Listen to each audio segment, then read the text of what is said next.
I knew something was off when the fire marshal called me before sunrise, asking why Leventra Tech's $300K product launch event didn't have a valid assembly license on file.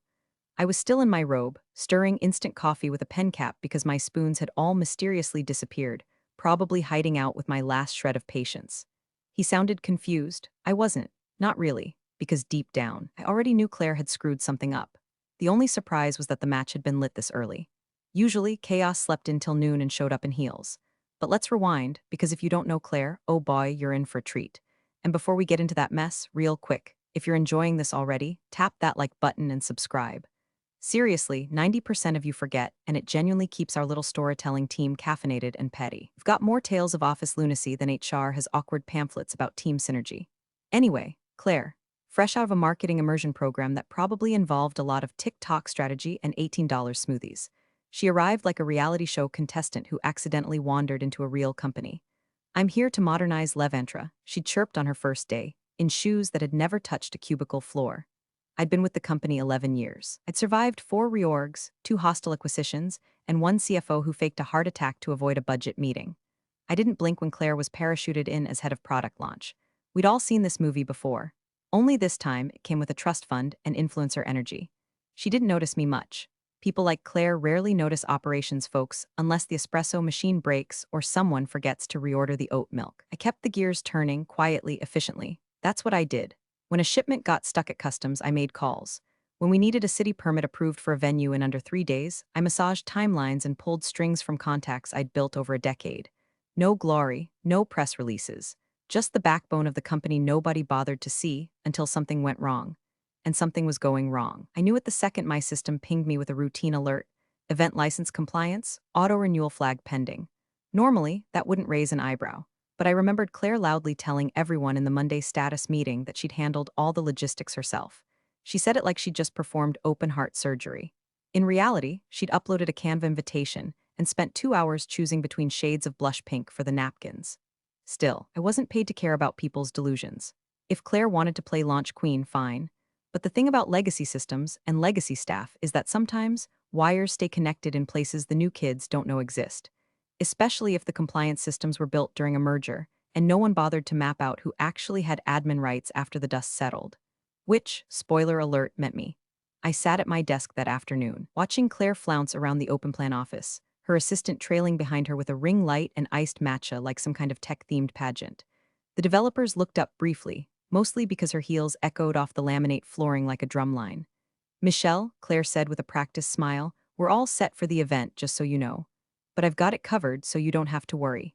She always said things like that, like she was handing me a favor instead of slowly walking into a minefield with sparkler candles in each hand. Good to know, I said, sipping my coffee, now full of pen ink and bitterness. But I was watching and waiting, because the thing about systems is they remember everything, even the things people think they've deleted. It was the Thursday before the launch. A dry run walkthrough at the venue in Midtown, some overpriced glass box with a name like Echelon or Axis or something else that sounded like a rejected Bond villain. I wasn't supposed to be there originally, but logistics had looped me in late. Something about a vendor being confused over load-in times and asking for a second compliance check. Claire hadn't responded to emails, per usual, so I showed up with a clipboard and a gritted jaw.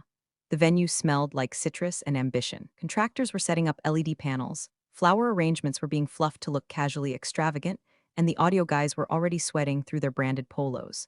Everyone was moving, buzzing, doing. And in the middle of it all, Claire, wearing a satin jumpsuit and a Bluetooth headset like she was directing the Oscars. Not a hair out of place, but chaos vibrating in the wake of every gesture she made. I stayed out of her way, checked load capacities, made small talk with the fire inspector, confirmed the HVAC unit hadn't tripped since last inspection. Quiet work, the kind that keeps events from ending in lawsuits. I was about to leave when Claire spotted me. Her eyes flicked down to my loafers like they'd personally insulted her great-grandmother. She excused herself from a group of interns who were nodding so hard I thought they might sprain something. Michelle, hey, she said, pulling me aside near the foam marble. Her voice had that syrupy tone people use when they're about to tell you you're dying, only less compassionate. I just wanted to touch base. Sure, I said, professional smile locked in place. So the event, she leaned in as if she were doing me a kindness. It's a really curated guest list. Very visual. A lot of VIPs, influencers, photographers, and I want to be super transparent with you. That was the moment I felt my stomach drop. Not because I didn't know what was coming, but because she had rehearsed this. She had practiced it in the mirror, she was enjoying it, I think it's best if you don't attend, she said brightly. It's not personal, it's just, you don't exactly fit the aesthetic we're going for. There it was, out in the open like a dead bird on your doorstep. I blinked once, twice, let it hit, let it sting. And then I smiled, the same way you do when someone cuts you off in traffic and flips you off for existing. That detached, feral kind of calm. Of course, I said. Good luck with everything. She beamed like she'd just given me a spa day. Thank you, I knew you'd understand. What she didn't notice was the way the room shifted around us. How the caterer paused mid-box lift. How two junior designers, both barely out of college, exchanged wide-eyed glances. It wasn't just the insult, it was the casualness of it. The surgical precision with which she dismissed over a decade of work like I was a coat rack in the wrong color. I walked out, my heels echoing down the hallway louder than her entire marketing plan. My face was stone, my chest was fire. I didn't cry, didn't rage, didn't even flinch when the elevator doors closed, but something had moved inside me. A gear clicked, not revenge, not yet, just clarity.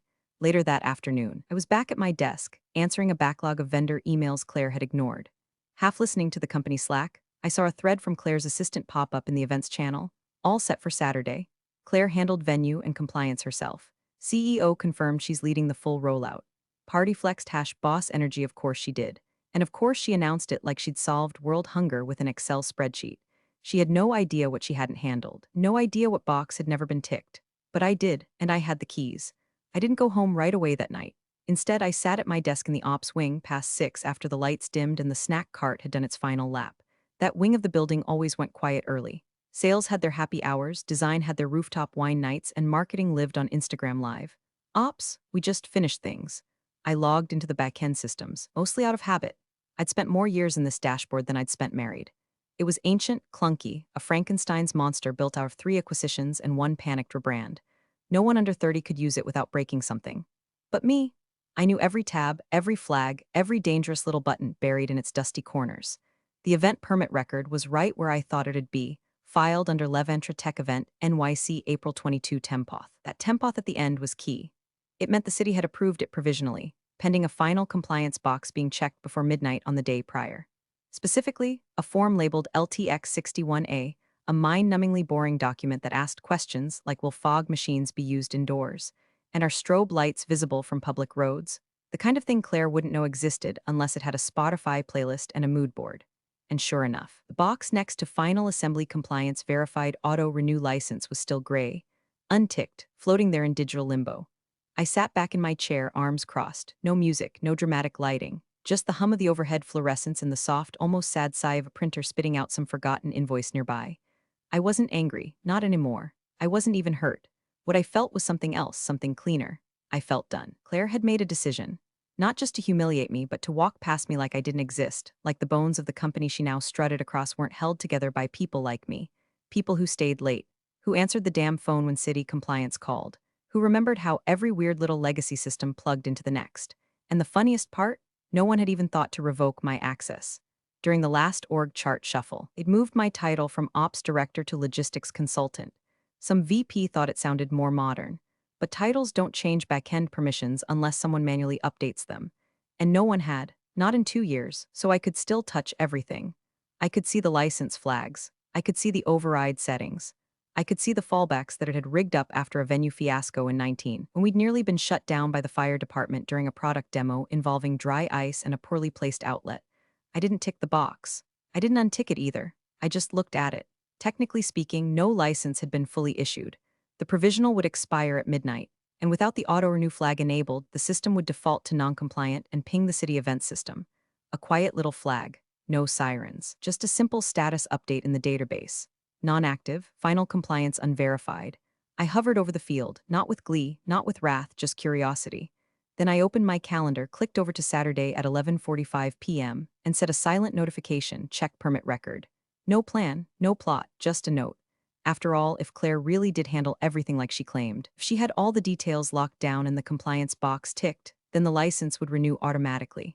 If she hadn't, well, that would be unfortunate for her. I logged out, closed the dashboard, packed up my things and walked out into the cool night air.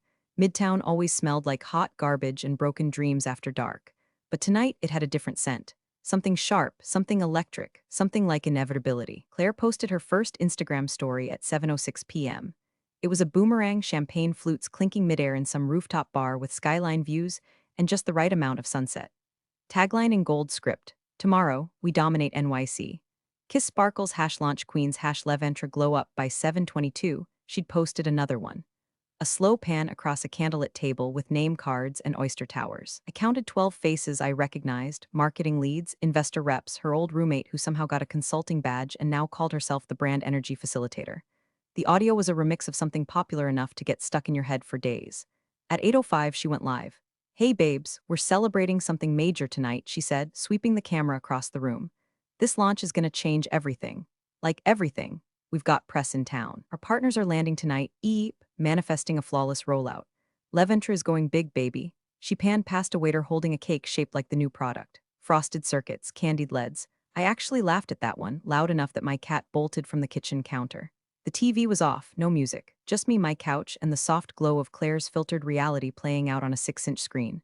I sat in that silence for a long time, holding the phone, not scrolling, just thinking. About the time I stayed in the office till 3 a.m. to fix a logistics outage during a holiday rush.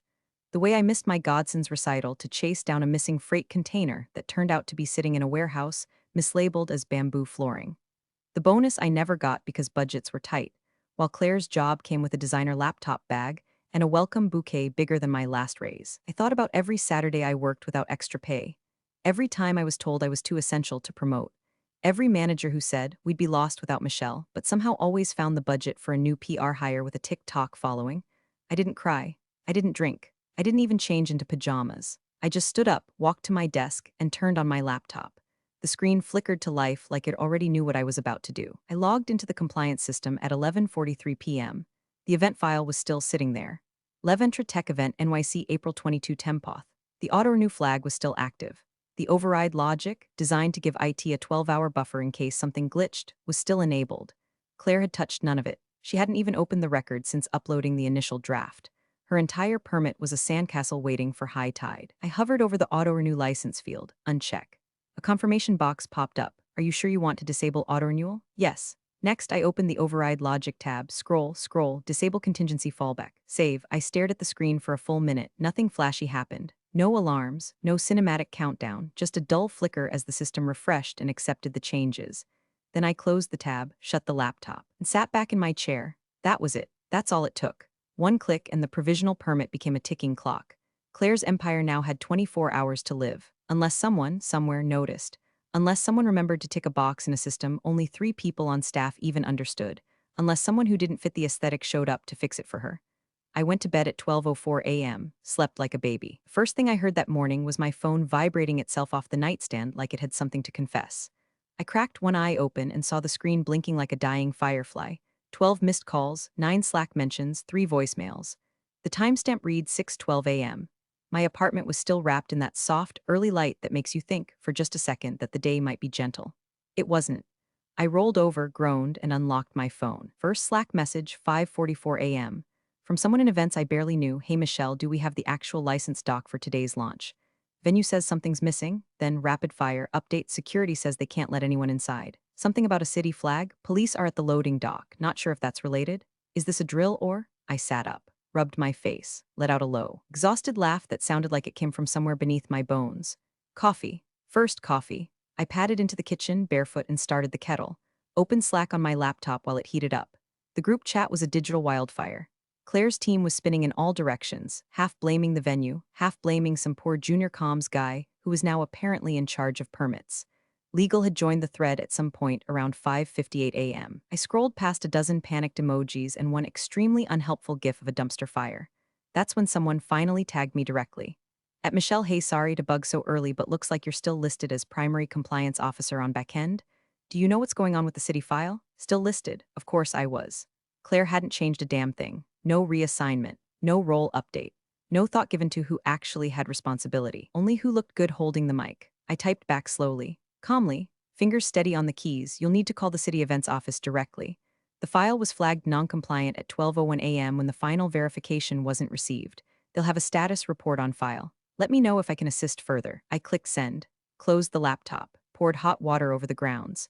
The smell of dark roast bloomed through the kitchen like an exhale. Behind me, the Slack feed continued to churn, messages pinging like popcorn in a microwave. I ignored it, picked up my mug, sat at the window, took a sip. The world outside was just beginning to wake up, delivery trucks grumbling, joggers bouncing past with AirPods and self-loathing. But inside, in that quiet pocket of time before full daylight, I sat perfectly still. No gloating, no panic. Just a steady, full-bodied stillness that filled every corner of my chest. Didn't need to call anyone, didn't need to explain. The system had spoken for me. It had spoken for itself, really. The same system Claire had ignored. The one she thought didn't matter because it wasn't intimacy or viral or full of sparkle. Compliance is never glamorous, but it is absolute. By 6:27 a.m., I got a text from our head of legal. Can you hop on a quick call at 7:15? Board may have some questions. I texted back, sure. I'll be ready. Then I refilled my coffee, took another long sip, and smiled into the steam. By 8:03 a.m., the launch was supposed to be mid-sound check, with lattes in branded cups and interns escorting influencers to VIP experience zones no one could quite define. Instead, the lobby of the Echelon Event Center was packed with media vans, baffled investors, and Claire, locked outside in full glam with a camera flash popping every 2 seconds like she was entering a crime scene instead of her own self-thrown coronation. I stood in the break room with a styrofoam cup of machine coffee and watched it unfold live on Channel 7. Claire stepped out of her town car in head-to-toe designer, the kind of outfit that looks expensive but says, I definitely didn't pay for this myself. Sunglasses the size of dinner plates, lips glossed to mirror finish, hair in a high bun that must have taken half a can of spray. She strutted toward the venue entrance like royalty returning from exile, until she hit the glass doors. A security guard stopped her just short of the velvet rope. There was no screaming, no yanking of lanyards, just a quiet, almost embarrassed exchange, caught clearly on every paparazzi lens. She gestured with her hands, then pointed toward the building, then to herself. Security guard didn't flinch. He leaned down and said something we couldn't hear. But we didn't need audio. The moment said everything. She turned toward her assistant, who was now frantically whispering into her phone, and then toward the growing crowd of cameras. That's when the reporters started asking questions. Claire, is it true you didn't file the permits? Claire, are the investors still attending? Claire, are you still leading this launch? To her credit, she held it together. Chin lifted, lips parted like she was about to deliver a TED talk no one asked for. But you could see it in the way her nostrils flared. The way her friend Harper slowly drifted 3 feet back, holding her phone like she was just answering an urgent email. Claire reached for the door again. Locked. Behind her, a group of suited men, investors, judging by the identical leather briefcases and look of disgusted inconvenience, walked up and were also denied entry. They demanded answers. One of them pointed at his watch and said something sharp. A second later, a new figure appeared, the venue manager. Gray suit, clipboard, permanent frown. Apologies, folks, he said to the gathered crowd, voice just loud enough to be picked up by the live news mic. Per city ordinance, this venue is now restricted from assembly until valid licensing is confirmed. There is no active permit on file for this event. Boom. Could see it hit Claire like a slap. Her shoulders dropped a full inch. The gloss on her lips couldn't hide the panic in her eyes. The camera panned in for the close-up. I sipped my coffee. Harper took a discreet step farther away, then turned completely around and walked back toward the sidewalk. Claire reached for her phone, then yanked it away like it had burned her. The assistant said something, eyes wide. Inside the break room, a few of my coworkers trickled in, eyes locked on the TV. No one said a word. Someone opened a granola bar. Someone else filled their water bottle and stared blankly at the screen like it was a nature documentary about endangered ego. I didn't say anything, didn't smile, didn't nod, just watched, quietly. A little while later, the coverage cut to a talking head speculating about potential financial damage and how this kind of public embarrassment could affect future brand partnerships. I turned the volume down and leaned back in my chair. The room buzzed with soft whispers. She really didn't file the permit? Didn't Michelle used to handle that stuff? She's probably still in the system. No one said my name out loud. They didn't have to. I finished my coffee and left the break room. Back to my desk. Back to emails. Back to watching the empire that tried to erase me slowly leak foundation through a hole its queen didn't even know existed. Emergency call was set for 9:30 a.m. sharp. The subject line read, NYC launch status immediate review. No pleasantries, no RSVP buttons, just a link, a time, and the kind of all-caps urgency that usually precedes layoffs or lawsuits. By 9:31, the virtual boardroom was full, 15 faces boxed into a grid of forced concern and boardroom buttocks. Legal was there, of course, grim and overcaffeinated. The VP of Ops, who hadn't returned a single one of my memos since 2022, sat stone-faced. Claire joined 10 minutes late, her background blurred but not quite enough to hide the fact she was still outside the venue, hair unraveling in the wind, jaw clenched so tight you could hear it through the microphone. The CEO hadn't spoken yet. He sat silently in the center box, arms crossed, forehead resting on steepled fingers. His daughter was unraveling on national television, and he knew it. Let's get to it, said someone from legal. We need to establish what failed in the permit chain. Our insurance rider is already being questioned. Claire jumped in first, voice clipped and defensive. Operations was supposed to handle compliance. I delegated the backend stuff. That was never my domain. I was focused on forward-facing strategy. I leaned back in my chair and muted myself. Someone from IT spoke up next. We pulled the backend logs. The event file was last updated at 11:47 p.m. last night. Auto-renew was disabled, override logic removed. The last access came from Michelle Lane's credentials. Every square on the call turned toward me like a synchronized firing squad. I unmuted. Yes, I said calmly. That's correct. Can you explain, legal asked, why you made that change? I opened my prepared document. Because of course I had one and shared my screen. It was a clean, timestamped timeline. Entries highlighted, Slack messages clipped, email headers intact. It read like a case study in preemptive defense. The auto-renewal was scheduled based on final compliance confirmation. As of 11:43 p.m., the required fields had not been updated. I disabled renewal in accordance with SOP 18C, which governs permit integrity in the absence of verified data. I also disabled the override because the fallback settings were built for confirmed staff sign-offs, and I had not received authorization to act on behalf of the event. Silence. Then I added, Claire stated multiple times that she had handled everything personally and instructed me not to attend the event walkthrough or be involved in the final prep. I complied with her request. Claire's voice cut in. Brittle and too loud, that's a distortion. I never said I have the Slack message here, I interrupted, scrolling to the screenshot. Claire's chat bubble and perky pastels, all good. Don't worry about launch stuff, Michelle. This is my moment, face blowing a kiss. There was a pause, then I dropped it. The sentence I'd rehearsed only once but knew would land like a brick. She asked me not to attend, I said I'd embarrass the company, so I made sure not to be involved. Silence again. Now, no one dared to break it. The CEO blinked slowly, still saying nothing. Someone from the board cleared their throat as if trying to swallow the awkwardness. Claire's video feed glitched, then went dark. Whether it was connection loss or strategic retreat, no one knew and no one cared. I unshared my screen, muted myself again, and folded my hands. The thing about truth is, when it's documented, you don't need to shout it. You just need to show up prepared. And I was prepared. Surgical, even, detached. Let the logs speak. Let the system trace every step. I'd done nothing wrong, but I had done something very right. By noon, the press had the headline. It wasn't from Leventra's official channels. It came from a tech blog that lived for exactly this kind of glossy disaster.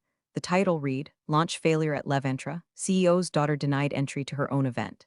Underneath, subhead, Compliance Lapse Blamed for NYC Catastrophe. Insiders Point to Leadership Negligence.